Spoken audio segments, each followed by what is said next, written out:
ਬਹੁਤ ਹੀ ਸਤਿਕਾਰਯੋਗ ਗੁਰੂ ਰੂਪ ਗੁਰੂ ਸਵਾਰੇ ਖਾਲਸਾ ਜੀਓ। ਆਓ ਸਭ ਤੋਂ ਪਹਿਲਾਂ ਗੁਰਦੇਵ ਪਾਤਸ਼ਾਹ ਦੀ ਬਖਸ਼ਿਸ਼ ਮੁਕੱਦਸ ਫਤਿਹ ਬੁਲੰਦ ਕਰੀਏ। ਸਤਿਕਾਰ ਸਹਿਤ ਆਖਣਾ ਜੀ ਵਾਹਿਗੁਰੂ ਜੀ ਕਾ ਖਾਲਸਾ ਵਾਹਿਗੁਰੂ ਜੀ ਕੀ ਫਤਿਹ। ਦੀਵਾਲੀ ਦਾ ਤਿਉਹਾਰ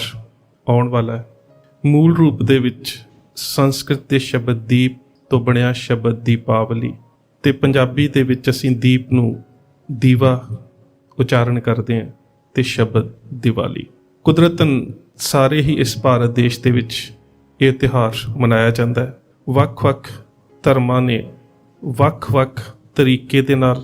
ਜਾਂ ਫਿਰ ਆਪਣੀ ਮਿੱਥ ਜਾਂ ਇਤਿਹਾਸਕ ਪਰੰਪਰਾ ਦੇ ਵਿੱਚੋਂ ਕੁਝ ਨਾ ਕੁਝ ਘਟਨਾਵਾਂ ਨੂੰ ਲੈ ਕੇ ਇਸ ਦੇ ਨਾਲ ਜੋੜਿਆ ਹੋਇਆ। ਜਿਉਂ-ਜਿਉਂ ਸਮਾਜਿਕ ਮਾਧਿਅਮਾਂ ਦੇ ਰਾਹੀਂ ਲੋਕਾਂ ਦੇ ਵਿੱਚ ਚੇਤਨਤਾ ਵੱਧਦੀ ਜਾਂਦੀ ਹੈ, ਤਿਉਂ-ਤਿਉਂ ਕਿਤੇ ਨਾ ਕਿਤੇ ਇਹ ਆਵਾਜ਼ ਵੀ ਬੁਲੰਦ ਹੁੰਦੀ ਹੈ ਕਿ ਸਾਨੂੰ ਇੰਨੇ ਜ਼ਿਆਦਾ ਬੰਬ ਪਟਾਕੇ ਨਹੀਂ ਚਲਾਉਣੇ ਚਾਹੀਦੇ, ਕਿਉਂਕਿ ਇਹਦੇ ਨਾਲ ਕੁਦਰਤ ਦੇ ਵਿੱਚ ਪ੍ਰਦੂਸ਼ਣ ਪੈਦਾ ਹੁੰਦਾ ਹੈ। ਵੈਸੇ ਵੀ ਅਸੀਂ ਤਾਂ ਉਸ ਗੁਰੂ ਨਾਨਕ ਸੱਚੇ ਪਾਤਸ਼ਾਹ ਜਿਹੜੇ ਰਹਿਬਰ ਨੇ, ਜਿਹੜੇ ਆਪ ਨਾਰਾਇਣ ਕਲਾਧਾਰ ਨੇ, ਅਸੀਂ ਤਾਂ ਵੈਸੇ ਵੀ ਉਸ ਗੁਰੂ ਦੇ ਸਿੱਖ ਹਾਂ ਜਿਨ੍ਹਾਂ ਦਾ ਫਰਮਾਨ ਅਸੀਂ ਰੋਜ਼ ਹੀ ਪੜ੍ਹਦੇ ਹਾਂ, ਬਲਿਹਾਰੀ ਕੁਦਰਤ ਵਸਿਆ। ਸੋ ਗੁਰੂ ਨਾਨਕ ਸਾਹਿਬ ਦੀ ਵਿਚਾਰਧਾਰਾ ਨੂੰ ਮੰਨਣ ਵਾਲਾ ਸਿੱਖ ਤਾਂ ਕਦਾਚਿਤ ਵੀ ਇਹ ਨਹੀਂ ਸੋਚਦਾ ਕਿ ਕੁਦਰਤ ਦੇ ਨਾਲ ਕਿਸੇ ਤਰ੍ਹਾਂ ਦਾ ਕੋਈ ਖਿਲਵਾੜ ਕੀਤਾ ਜਾਵੇ। ਬਹੁਤ ਸਾਰੇ ਲੇਖ, ਬਹੁਤ ਸਾਰੇ ਸਰਵੇਖਣ ਪਟਾਕਿਆਂ ਤੋਂ ਪੈਦਾ ਹੋਣ ਵਾਲੇ ਪ੍ਰਦੂਸ਼ਣ ਦੇ ਨਾਲ, ਪਟਾਕਾ ਫੈਕਟਰੀਆਂ ਦੇ ਵਿੱਚ ਹੋਣ ਵਾਲੇ ਧਮਾਕਿਆਂ ਦੇ ਨਾਲ, ਘਟਨਾਵਾਂ ਦੇ ਨਾਲ, ਔਰ ਇੱਥੋਂ ਤੱਕ ਕਿ ਮੈਂ ਪਿੱਛੇ ਜੇ ਇੱਕ ਲੇਖ ਪੜ੍ਹ ਰਿਹਾ ਸੀ ਕਿ ਬਹੁਤ ਸਾਰੇ ਬੱਚੇ ਜਿਹੜੇ ਕਿ ਕਹਿ ਸਕਦੇ ਹਾਂ ਕਿ ਜਿਸ ਨੂੰ ਅਸੀਂ ਚਾਈਲਡ ਲੇਬਰ ਕਹਿੰਦੇ ਹਾਂ, ਕਿ ਬਾਲ ਅਵਸਥਾ ਦੇ ਵਿੱਚ ਜਿਨ੍ਹਾਂ ਨੂੰ ਫੈਕਟਰੀਆਂ ਦੇ ਵਿੱਚ ਪਟਾਕੇ ਬਣਾਉਣ ਦੇ ਵਾਸਤੇ ਬੱਚਿਆਂ ਨੂੰ ਥੋੜ੍ਹੇ ਪੈਸਿਆਂ ਦੇ ਉੱਪਰ ਨੌਕਰੀ ਉੱਪਰ ਰੱਖਿਆ ਜਾਂਦਾ ਹੈ, ਅਤੇ ਕਿਤੇ ਨਾ ਕਿਤੇ ਛੋਟੇ-ਛੋਟੇ ਧਮਾਕਿਆਂ ਦੇ ਵਿੱਚ ਘਾਤਕ ਰਸਾਇਣਾਂ ਦੇ ਨਾਲ ਜਾਂ ਬਰੂਦ ਦੇ ਨਾਲ ਆਪਣੀਆਂ ਅੱਖਾਂ ਵੀ ਗਵਾ ਬੈਂਦੇ ਨੇ, ਅਤੇ ਬਹੁਤ ਸਾਰੇ ਬੱਚੇ ਅੰਗਹੀਣ ਵੀ ਹੋ ਜਾਂਦੇ ਨੇ। ਸੋ ਇਹ ਇੱਕ ਵੱਖਰਾ ਵਿਸ਼ਾ ਹੈ। ਜਿਸ ਵਿਸ਼ੇ ਦੀ ਮੈਂ ਤੁਹਾਡੇ ਨਾਲ ਗੱਲ ਕਰਦਾ ਹਾਂ ਉਹ ਇਹ ਹੈ ਕਿ ਸ੍ਰੀ ਦਰਬਾਰ ਸਾਹਿਬ ਅੰਮ੍ਰਿਤਸਰ ਵਿਖੇ ਵੀ ਇਸ ਤਿਉਹਾਰ ਨੂੰ ਬੜੀ ਧੂਮਧਾਮ ਦੇ ਨਾਲ ਮਨਾਇਆ ਜਾਂਦਾ ਹੈ। ਅਤੇ ਅਕਸਰ ਅਸੀਂ ਵੇਖਦੇ ਹਾਂ ਕਿ ਉਸ ਦਿਨ ਤਕਰੀਬਨ ਜਿੰਨੇ ਕੁ ਸਮੇਂ ਤੋਂ ਮੈਂ ਹੋਸ਼ ਸੰਭਾਲੀ ਹੈ ਜਾਂ ਮੈਨੂੰ ਥੋੜ੍ਹਾ ਬਹੁਤਾ ਇਸ ਵਿਸ਼ੇ ਦੇ ਉੱਪਰ ਪੜ੍ਹਨ ਦਾ, ਸਮਝਣ ਦਾ ਮੌਕਾ ਮਿਲਿਆ, ਅਤੇ ਭਾਈ ਸਾਹਿਬ ਭਾਈ ਗੁਰਦਾਸ ਜੀ ਦੀ ਵਾਰ ਅਕਸਰ ਪੜ੍ਹੀ ਜਾਂਦੀ ਹੈ, ਦੀਵਾਲੀ ਦੀ ਰਾਤ ਦੀਵੇ ਬਾਲੀਨ। ਤਾਂ ਕੁਦਰਤਨ ਜਦੋਂ ਅਸੀਂ ਸਾਰੇ ਉਸ ਵਾਰ ਨੂੰ ਸੁਣਦੇ ਹਾਂ ਤਾਂ ਉਸ ਦੇ ਅੰਤਰੀਵ ਭਾਵ ਤੋਂ ਜਾਣੂ ਨਾ ਹੋਣ ਕਰਕੇ ਸਾਡੇ ਮਨ ਦੇ ਵਿੱਚ ਕਿਤੇ ਨਾ ਕਿਤੇ ਉਸ ਵਾਰ ਦੇ ਵਿੱਚੋਂ ਇਹੀ ਉਸ ਦੇ ਅਰਥ ਭਾਵ ਪੈਦਾ ਹੁੰਦੇ ਨੇ ਕਿ ਦੀਵਾਲੀ ਦੀ ਰਾਤ ਸਾਨੂੰ ਸਾਰਿਆਂ ਨੂੰ ਦੀਵੇ ਬਾਲਣੇ ਚਾਹੀਦੇ ਨੇ, ਜਾਂ ਇਸ ਵਾਰ ਦੇ ਵਿੱਚ ਦੀਵੇ ਬਾਲਣ ਦਾ ਜਿਹੜਾ ਸੰਦੇਸ਼ ਜਾਂ ਉਪਦੇਸ਼ ਦਿੱਤਾ ਗਿਆ ਹੈ, ਦੀਵਾਲੀ ਦੀ ਰਾਤ ਦੀਵੇ ਬਾਲੀਏ। ਪਰ ਇੱਥੇ ਇੱਕ ਗੱਲ ਸਮਝਣ ਵਾਲੀ ਹੈ ਕਿ ਜਿਹੜੀਆਂ ਵਾਰਾਂ ਨੇ ਭਾਈ ਸਾਹਿਬ ਭਾਈ ਗੁਰਦਾਸ ਦੀਆਂ, ਜਾਂ ਜਿਹੜੇ ਕਵਿੱਤ ਵੀ ਨੇ ਇੱਥੋਂ ਤੱਕ, ਜੇਕਰ ਤੇ ਉਹਨਾਂ ਦਾ ਅਧਿਐਨ ਕਰਨ ਦਾ ਮੌਕਾ ਮਿਲੇ, ਬਹੁਤ ਸਾਰੇ ਵੀਰ ਗੁਰਬਾਣੀ ਦੇ ਗਿਆਤਾ ਜਾਂ ਗੁਰਬਾਣੀ ਵਿਆਕਰਨ ਦੇ ਗਿਆਤਾ ਜਾਂ ਗੁਰਬਾਣੀ ਦੇ ਅੰਤਰੀਵ ਭਾਵਾਂ ਨੂੰ ਸਮਝਣ ਵਾਲੇ ਵੀ ਹੁੰਦੇ ਨੇ। ਕਿਤੇ ਥੋੜ੍ਹਾ ਗਹਿਰ ਚਿੰਤਨ ਕਰਨ ਦਾ ਸਾਨੂੰ ਮੌਕਾ ਮਿਲੇ ਤਾਂ ਬੜਾ ਸਪਸ਼ਟ ਹੋ ਜਾਂਦਾ ਹੈ ਕਿ ਬੇਸ਼ੱਕ ਕਈ ਵਾਰ ਵਾਰਾਂ ਦੀ ਇੱਕ ਪੰਕਤੀ ਦੇ ਵਿੱਚ ਪ੍ਰਮਾਣ ਸਮਝਾਉਣ ਦੇ ਵਾਸਤੇ ਦਿੱਤਾ ਗਿਆ ਹੈ, ਪਰ ਉਸ ਦਾ ਜਿਹੜਾ ਅੰਤਰੀਵ ਭਾਵ ਹੈ, ਜਿਸ ਨੂੰ ਤੁਸੀਂ ਸੈਂਟਰਲ ਆਈਡੀਆ ਕਹਿ ਸਕਦੇ ਹੋ, ਮੇਨ ਆਈਡੀਆ ਕਹਿ ਸਕਦੇ ਹੋ, ਉਹ ਜਿਹੜਾ ਅੰਤਰੀਵ ਭਾਵ ਹੈ ਕਿ ਸਮੁੱਚੀ ਜਿਹੜੀ ਵਾਰ ਹੈ ਉਸ ਤੋਂ ਸਮਝ ਕੀ ਲੈਣੀ ਹੈ, ਸੋਝੀ ਕੀ ਲੈਣੀ ਹੈ, ਉਹ ਉਸ ਦੀ ਆਖਰੀ ਪੰਕਤੀ ਦੇ ਵਿੱਚ ਹੁੰਦਾ ਹੈ। ਜਿਸ ਤਰ੍ਹਾਂ ਕਿ ਜਦੋਂ ਅਸੀਂ ਸਾਹਿਬ ਸ੍ਰੀ ਗੁਰੂ ਗ੍ਰੰਥ ਸਾਹਿਬ ਮਹਾਰਾਜ ਦੇ ਵਿੱਚ ਗੁਰਬਾਣੀ ਦਾ ਪਾਠ ਕਰਦੇ ਹਾਂ ਤਾਂ ਤਕਰੀਬਨ ਬਹੁਤ ਸਾਰੇ ਵਿਦਵਾਨਾਂ ਦਾ ਮਤ ਹੈ ਕਿ ਗੁਰਬਾਣੀ ਦੇ ਸ਼ਬਦ ਦਾ ਜਿਹੜਾ ਅੰਤਰੀਵ ਭਾਵ ਹੈ ਉਹ ਰਹਾਉ ਵਾਲੀ ਤੁਕ ਦੇ ਵਿੱਚ ਹੁੰਦਾ ਹੈ। ਬਹੁਤ ਸ਼ਬਦ ਐਸੇ ਵੀ ਨੇ ਗੁਰਬਾਣੀ ਦੇ ਵਿੱਚ 2 ਜਗ੍ਹਾ ਦੇ ਉੱਪਰ ਵੀ ਰਹਾਉ ਆਉਂਦਾ ਹੈ, ਪਰ ਆ ਜਾ ਕੇ ਇਹੀ ਮੰਨਿਆ ਜਾਂਦਾ ਹੈ ਕਿ ਗੁਰਬਾਣੀ ਦੇ ਵਿੱਚ ਗੁਰੂ ਸਾਹਿਬ ਦੀ ਜਿਹੜੀ ਉਚਾਰੀ ਬਾਣੀ ਹੈ ਉਸ ਦਾ ਜਿਹੜਾ ਰਹਾਉ ਦੀ ਜਿਹੜੀ ਪੰਕਤੀ ਹੈ ਉਸ ਦੇ ਵਿੱਚ ਉਸ ਦਾ ਅੰਤਰੀਵ ਭਾਵ ਹੁੰਦਾ ਹੈ। ਪਰ ਜਦੋਂ ਅਸੀਂ ਭਾਈ ਸਾਹਿਬ ਭਾਈ ਗੁਰਦਾਸ ਦੀ ਇਸ ਵਾਰ ਦੀ ਆਖਰੀ ਪੰਕਤੀ ਨੂੰ ਛੱਡ ਕੇ ਉਹਦੀ ਪਹਿਲੀ ਪੰਕਤੀ ਜਿਹੜੀ ਹੈ, ਜਿਹੜੀ ਉਹਦੇ ਅੰਤਰੀਵ ਭਾਵ ਦੇ ਨਾਲ ਕੋਈ ਸੰਬੰਧ ਨਹੀਂ ਰੱਖਦੀ, ਤਾਂ ਜਦੋਂ ਅਸੀਂ ਉਹ ਪੜ੍ਹਦੇ ਹਾਂ ਤਾਂ ਇੰਝ ਲੱਗਦਾ ਹੈ ਕਿ ਜਿਵੇਂ ਅਰਥ ਦੇ ਅਨਰਥ ਹੋ ਰਹੇ ਨੇ। ਭਾਈ ਸਾਹਿਬ ਸਿੱਖ ਨੂੰ ਗੁਰਸਿੱਖ ਦੇ ਰੂਪ ਦੇ ਵਿੱਚ ਕੀ ਸਮਝਾਉਣਾ ਚਾਹੁੰਦੇ ਨੇ ਤੇ ਸਾਨੂੰ ਕੀ ਦੱਸਿਆ ਜਾ ਰਿਹਾ, ਉਹਦੇ ਵਿੱਚ ਕੋਹਾਂ ਦਾ ਅੰਤਰ ਹੈ। ਸੋ ਕਹਿਣ ਤੋਂ ਭਾਵ ਉਹੀ ਹੈ ਕਿ ਅਰਥ ਦੇ ਅਨਰਥ ਉਸ ਵੇਲੇ ਹੋ ਜਾਂਦੇ ਨੇ ਜਦੋਂ ਅਸੀਂ ਇਸ ਪੌੜੀ ਦੀ ਅੰਤਮ ਪੰਕਤੀ ਜਿਹੜੀ ਹੈ, ਜਿਹਦੇ ਵਿੱਚ ਇਸ ਸਾਰੀ ਵਾਰ ਦਾ ਅੰਤਰੀਵ ਭਾਵ ਜਿਹੜਾ ਉਹ ਲੁਕਿਆ ਪਿਆ ਹੈ, ਉਹ ਛੁਪਿਆ ਪਿਆ ਹੈ, ਅਸੀਂ ਉਸ ਨੂੰ ਨਹੀਂ ਗਾਉਂਦੇ, ਉਸ ਦਾ ਗਾਇਨ ਨਹੀਂ ਕਰਦੇ, ਬਲਕਿ ਉਸ ਪੰਕਤੀ ਨੂੰ ਅਸੀਂ ਟੇਕ ਜਾਂ ਕਹਿ ਸਕਦੇ ਹੋ ਕਿ ਆਧਾਰ ਲੈ ਕੇ ਕੀਰਤਨ ਕਰਦੇ ਹਾਂ, ਜਿਹਦੇ ਵਿੱਚ ਇਹੀ ਗੱਲ ਆ ਜਾਂਦੀ ਹੈ ਕਿ ਦੀਵਾਲੀ ਦੀ ਰਾਤ ਦੀਵੇ ਬਾਲੀਏ। ਪਰ ਜੇਕਰ ਤੁਸੀਂ ਇਸ ਸਾਰੀ ਵਾਰ ਦੇ ਵਿੱਚ ਆਈ ਇਸ ਪੌੜੀ ਨੂੰ ਪੜ੍ਹੋਗੇ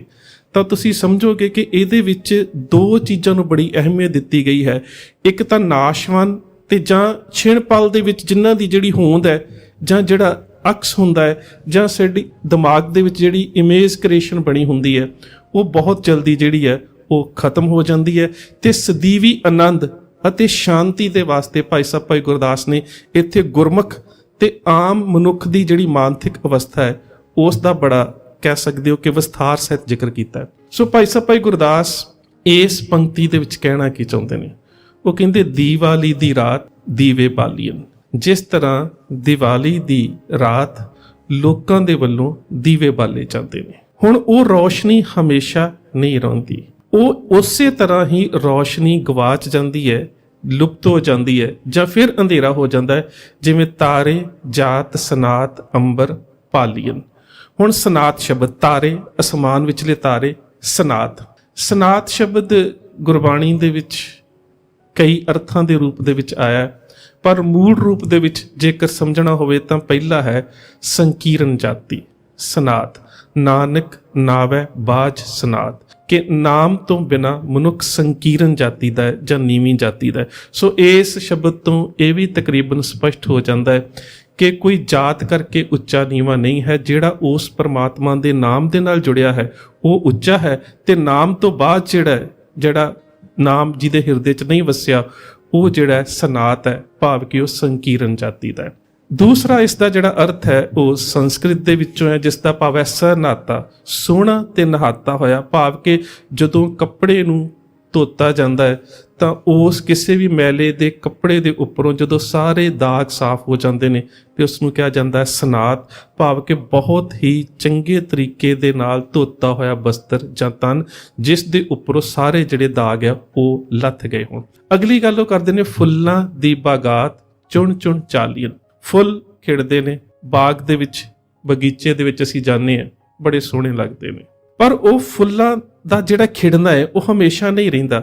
ਜਾਂ ਤੇ ਉਹ ਆਪਣੇ ਵਕਤ ਦੇ ਨਾਲ ਆਪਣੇ ਆਪ ਹੀ ਮੁਰਝਾ ਜਾਂਦੇ ਨੇ, ਤੇ ਜਾਂ ਫਿਰ ਮਾਲੀ ਆਉਂਦਾ ਹੈ ਤੇ ਉਹਨਾਂ ਨੂੰ ਬਾਜ਼ਾਰ ਦੇ ਵਿੱਚ ਵੇਚਣ ਦੇ ਵਾਸਤੇ ਲੈ ਕੇ ਚਲਾ ਜਾਂਦਾ ਹੈ। ਫਿਰ ਅਗਲੀ ਗੱਲ ਭਾਈ ਸਾਹਿਬ ਭਾਈ ਗੁਰਦਾਸ ਕਹਿੰਦੇ ਨੇ ਤੀਰਥ ਜਾਤੀ ਜਾਤ ਨੈਣ ਨਿਹਾਲੀਨ। ਯਾਤਰੀ ਤੀਰਥ ਯਾਤਰਾ ਦੇ ਉੱਪਰ ਜਾਂਦੇ ਨੇ, ਤੀਰਥ ਤੇ ਪਹੁੰਚਦੇ ਨੇ, ਜਿਹੜਾ ਵੀ ਉਹਨਾਂ ਦੇ ਧਰਮ ਦੇ ਅਨੁਸਾਰ ਉਹਨਾਂ ਨੂੰ ਆਪਣੀ ਮੁਕੱਦਸ ਜਗ੍ਹਾ ਲੱਗਦੀ ਹੈ, ਜਿਹੜਾ ਤੀਰਥ ਲੱਗਦਾ ਹੈ ਉਸ ਤੀਰਥ ਦੇ ਦੀਦਾਰ ਕਰਦੇ ਨੇ, ਪਰ ਹਮੇਸ਼ਾ ਉੱਥੇ ਨਹੀਂ ਰਹਿੰਦੇ, ਭਾਵ ਕਿ ਉਹ ਜਿਹੜਾ ਤੀਰਥ ਦਾ ਅਕਸ ਹੈ ਕੁਛ ਚਿਰ ਉਹਨਾਂ ਦੀ ਮਾਨਸਿਕਤਾ ਦੇ ਵਿੱਚ ਵਸਿਆ ਹੁੰਦਾ ਹੈ, ਪਰ ਜੇਕਰ ਉੱਥੋਂ ਕੋਈ ਸਿੱਖਿਆ ਲੈ ਕੇ ਨਹੀਂ ਆਉਂਦੇ ਤੇ ਥੋੜੇ ਸਮੇਂ ਤੋਂ ਬਾਅਦ ਉਸ ਤੀਰਥ ਦੀਆਂ ਯਾਦਾਂ ਹੌਲੀ ਹੌਲੀ ਜਿਹੜੀਆਂ ਨੇ ਮਾਨਸਿਕਤਾ ਦੇ ਵਿੱਚੋਂ ਮਨਫੀ ਹੋ ਜਾਂਦੀਆਂ ਨੇ, ਤੇ ਜਿਉਂ-ਜਿਉਂ ਉਸ ਆਪਣੇ ਮੁਕੱਦਸ ਸਥਾਨ ਤੋਂ ਯਾਤਰੀ ਦੂਰ ਆਈ ਜਾਂਦਾ ਹੈ, ਨੈਣ ਨਿਹਾਲੀਨ, ਹੌਲੀ ਹੌਲੀ ਉਹ ਤੀਰਥ ਜਿਹੜਾ ਸਥੂਲ ਰੂਪ ਦੇ ਵਿੱਚ ਇੱਕ ਤੀਰਥ ਹੈ ਉਹ ਹੌਲੀ ਹੌਲੀ ਉਸ ਦੀਆਂ ਅੱਖਾਂ ਦੇ ਸਾਹਮਣੇ ਲੁਪਤ ਹੁੰਦਾ ਜਾਂਦਾ ਹੈ। ਅਗਲੀ ਗੱਲ ਭਾਈ ਸਾਹਿਬ ਭਾਈ ਗੁਰਦਾਸ ਕਹਿੰਦੇ ਨੇ ਹਰ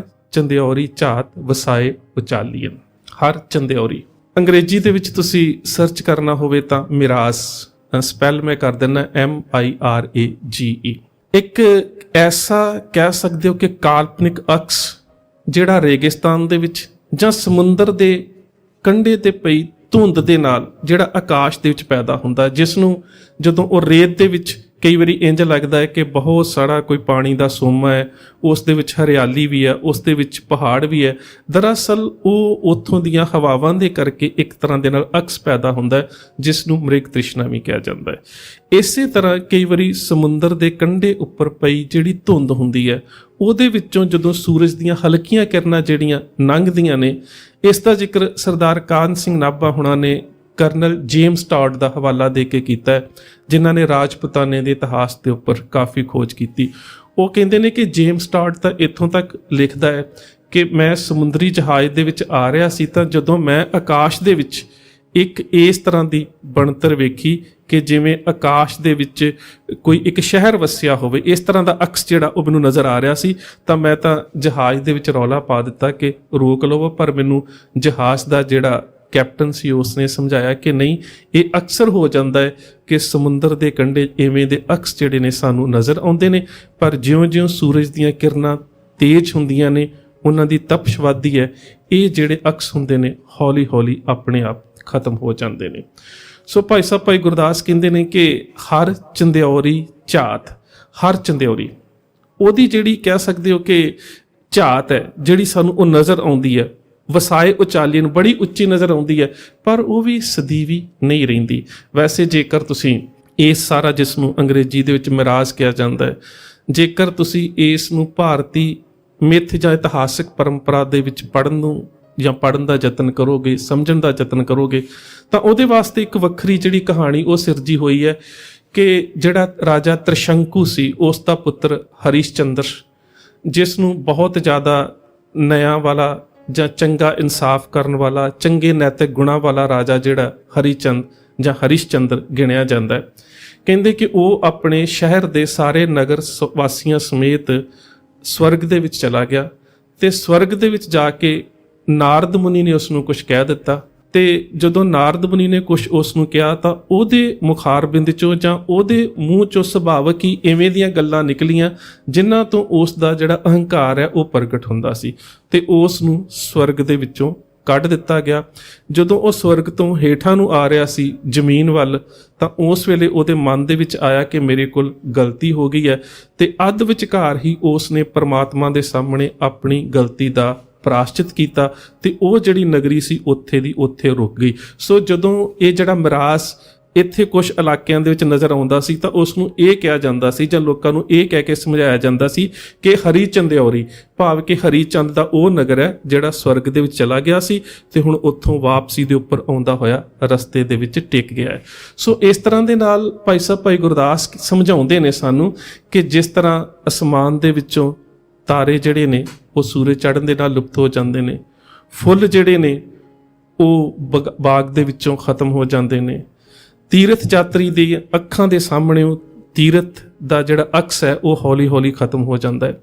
ਇਸੇ ਤਰ੍ਹਾਂ ਸੂਰਜ ਦੀਆਂ ਤੇਜ਼ ਕਿਰਨਾਂ ਹੋਣ ਦੇ ਨਾਲ ਜਿਹੜੀ ਹਰ ਚੰਦਿਆਉਰੀ ਹੁੰਦੀ ਹੈ ਉਹ ਆਪਣੇ ਆਪ ਹੀ ਅਲੋਪ ਹੋ ਜਾਂਦੀ ਹੈ। ਤੇ ਇਸੇ ਤਰ੍ਹਾਂ ਹੀ ਦੀਵਾਲੀ ਦੀ ਰਾਤ ਦੀਵੇ ਬਾਲੀਏ, ਕਿ ਜਦੋਂ ਦੀਵਾਲੀ ਦੀ ਰਾਤ ਨੂੰ ਦੀਵੇ ਬਾਲੇ ਜਾਂਦੇ ਨੇ ਤੇ ਅਕਸਰ ਉਹ ਬੁਝ ਜਾਂਦੇ ਨੇ, ਸਦੀਵੀ ਚਾਨਣ ਨਹੀਂ ਰਹਿੰਦਾ। ਹੁਣ ਅਸੀਂ ਗੱਲ ਕਰਦੇ ਹਾਂ ਕਿ ਸਦੀਵੀ ਚਾਨਣ, ਕਿ ਜਿਹੜਾ ਸਦੀਵੀ ਪ੍ਰਕਾਸ਼ ਹੈ ਉਹ ਕਿਸ ਤਰ੍ਹਾਂ ਰਹਿ ਸਕਦਾ ਹੈ ਮਨੁੱਖ ਦੇ ਜੀਵਨ ਦੇ ਵਿੱਚ। ਤੇ ਉਹ ਅਖੀਰ ਦੇ ਵਿੱਚ ਇਸ ਸਾਰੀ ਪੌੜੀ ਦਾ ਅੰਤਰੀਵ ਭਾਵ ਜਿਹੜਾ ਉਹ ਦੱਸਦੇ ਸਮਝਾਉਂਦੇ ਨੇ, ਗੁਰਮੁਖ ਸੁਖ ਫਲ ਦਾਤ ਸ਼ਬਦ ਸੰਭਾਲੀਨ। ਗੁਰਮੁਖ ਜਿਸ ਨੇ ਗੁਰੂ ਦੇ ਹੁਕਮ ਨੂੰ ਮੰਨਿਆ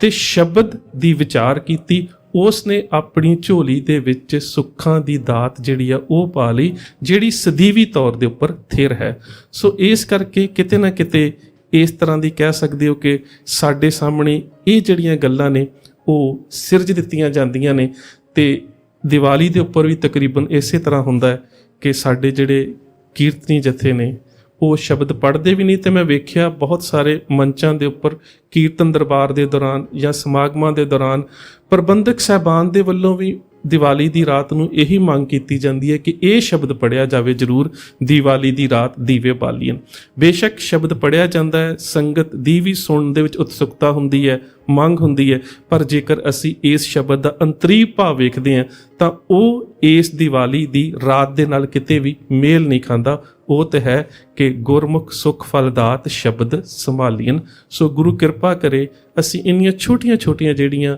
ਇਹ ਗੱਲਾਂ ਨੇ ਇਹਨਾਂ ਨੂੰ ਸਮਝ ਸਕੀਏ, ਤੇ ਵੱਧ ਤੋਂ ਵੱਧ ਜੋ ਸਾਨੂੰ ਗੁਰੂ ਪਾਤਸ਼ਾਹ ਨੇ ਸੋਝੀ ਬਖਸ਼ਿਸ਼ ਕੀਤੀ ਹੈ ਉਸ ਦੇ ਅਨੁਸਾਰ ਆਪਣਾ ਜੀਵਨ ਬਤੀਤ ਕਰ ਸਕੀਏ। ਸੋ ਇੰਨੀਆਂ ਬੇਨਤੀਆਂ ਪ੍ਰਵਾਨ। ਫਤਿਹ ਦੀ ਸਾਂਝ। ਸਤਿਕਾਰ ਸਾਹਿਤ ਆਖਣਾ ਜੀ। ਵਾਹਿਗੁਰੂ ਜੀ ਕਾ ਖਾਲਸਾ, ਵਾਹਿਗੁਰੂ ਜੀ ਕੀ ਫਤਿਹ।